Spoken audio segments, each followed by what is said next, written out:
Hi, this is Chris with Lumo, and today I want to talk about the proper care and feeding of your IT technician.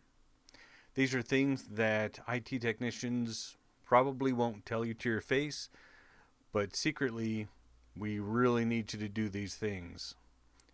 Also, if your IT technician charges hourly, this could save you a lot of money. So, have all these things ready, take some notes, and here we go.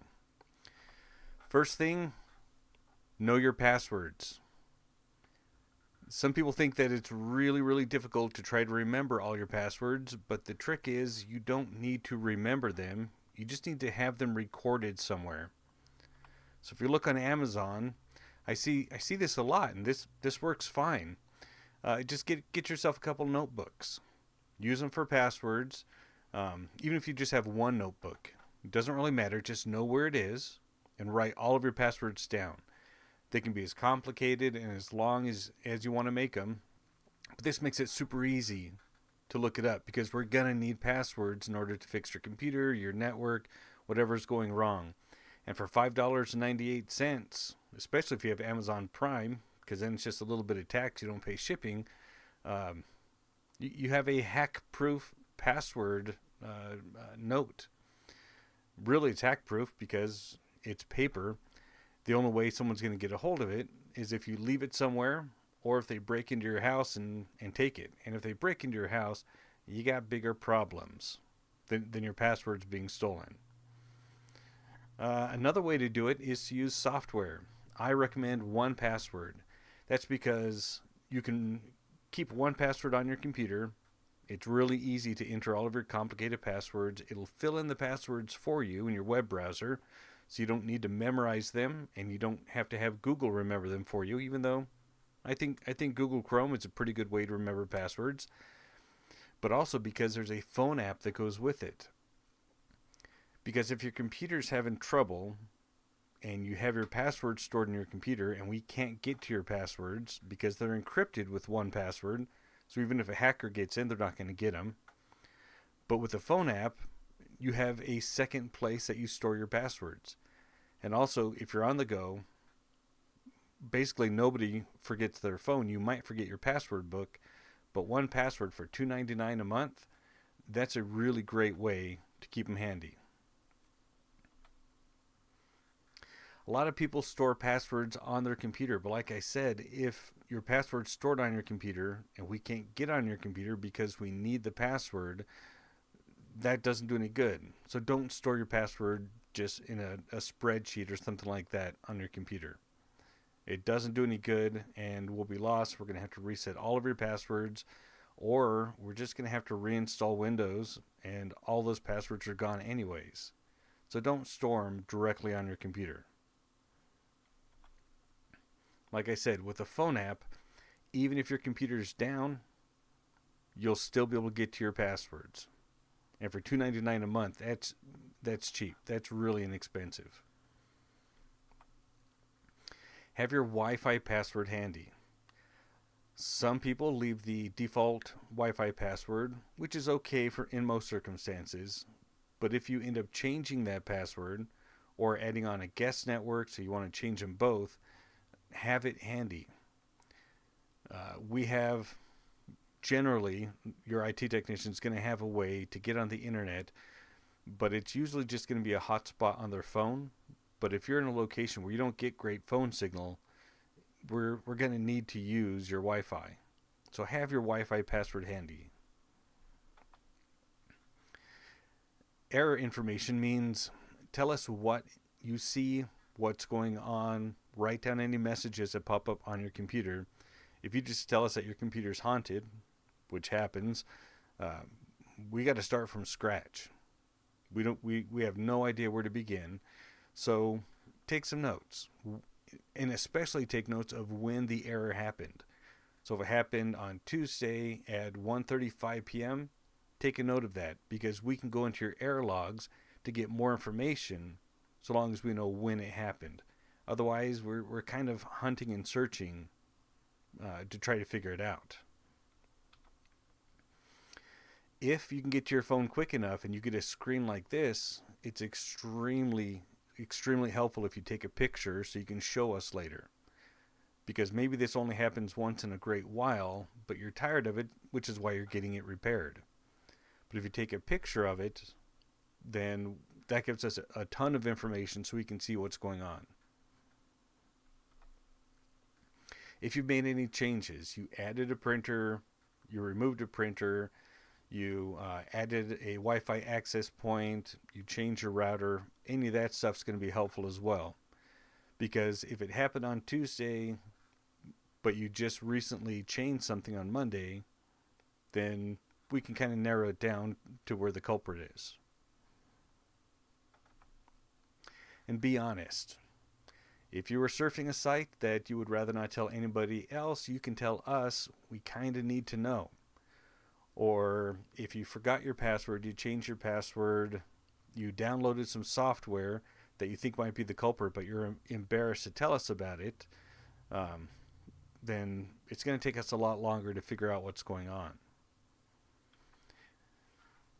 Use antivirus, not Windows Defender, not a free version. You'll avoid a lot of tech support needs if you just use a good paid antivirus. I recommend Webroot, but Malwarebytes is good, and there are others out there as well. So go ahead and pick one, pay for it, and use it.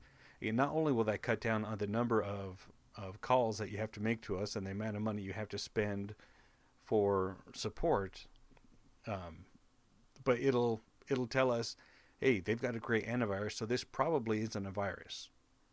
So we don't have to go searching for that. We don't have to run a secondary virus scan. If you have a decent antivirus, you're probably not going to get a virus. We can look elsewhere. It's going to save us both a lot of time. It's going to save you money. Back up your data. We can't always solve problems just by going in there and typing on the keyboard. Sometimes the problem is so bad that we actually have to wipe the computer and start from scratch. But if your files are backed up, especially your important documents and especially your photos, we can save them, or you can save them by using OneDrive, Macrium, or Acronis to run your backups. So even if the hard drive in your computer completely dies and we have to replace it, and there's no way to get the data off of it, your data is safe if it's in the cloud. It's backed up. Then we just have to install OneDrive, Macrium, or Acronis and recover your data. It's not a big deal. This will save us both time and frustration. And be patient. A lot of people expect us to show up and say, oh, you're having this problem, tippity-tap, fixed. But it's not like that. We have to diagnose exactly what the problem is first. If you went to a doctor and you said, oh, I got this real bad pain in my shoulder, and the doctor said, okay, do this, without examining you, that wouldn't be a very good doctor. Doctors need to take at least a little bit of time to investigate, ask you questions, find out what's going on, diagnose a problem before they can come up with a solution. And we're pretty much the same, but we're doctors for computers instead of people. But we operate the same way. We need to find out what's going on rather than just take a shotgun approach and try a bunch of stuff. Or especially nuke the operating system, reinstall Windows, and say, there you go, problem solved. Except now you've got to reinstall all your software. You've got to get all of your data back. We'd rather not do that. We'd rather not just take the approach of reinstalling Windows. We'd rather solve the problem. And use a real surge protector. I see a lot of people who are using power strips because they think they're surge protectors because they look like the picture. If you're not sure if you're using a real surge protector, look at the bottom of it, and it should say surge protection or surge suppression on it. If it says power tap, that's not a surge protector. It'll offer you zero protection at all. If you get a power surge, there's a good chance something's going to fry. Now, I'm not saying surge protectors are perfect, but they're at least a layer of protection. It's like locking your front door. Could a bad guy, if they wanted to, kick in your front door? Yes. But it's not really worth the trouble most of the time. So, locking your door is the same thing as using a real surge protector. It's a layer of protection.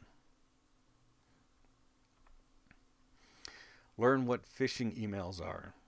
Some of the most tragic things I have to do is help someone basically pick up the pieces after they've fallen for a phishing email. Learn what it is. There's a link at the bottom. I'll link it in the video as well. And this video, another one that I made, will teach you what to look for and how to avoid phishing scams. People are still falling for it all the time. It's probably the number 2 reason why I have to repair a residential computer, especially, is because someone fell for a phishing email. So learn what phishing emails are, be suspicious of all emails, and go out and watch a video for more information. Ask questions. Don't think you have to sit there and be silent while we do our thing. Oftentimes, asking questions will give us better insight into what happened later. So, ask questions. If it's me, feel free to sit right next to me and watch what I'm doing. I got nothing to hide, and it doesn't bother me if someone's looking over my shoulder. As a matter of fact, I used to be a computer teacher, so I like teaching my clients about computers and what I'm doing and why I'm doing it. So ask a bunch of questions. If your IT technician won't answer your questions or gets annoyed because you're asking, it might be time to find a new one, because we have nothing to hide. By answering your questions, we're not going to reveal our secrets and suddenly make you a computer technician, but you should be informed as to what we're doing. So if you're having any trouble with your computer, or you want to learn more about this, go to lumocomputers.com and I'll be happy to help.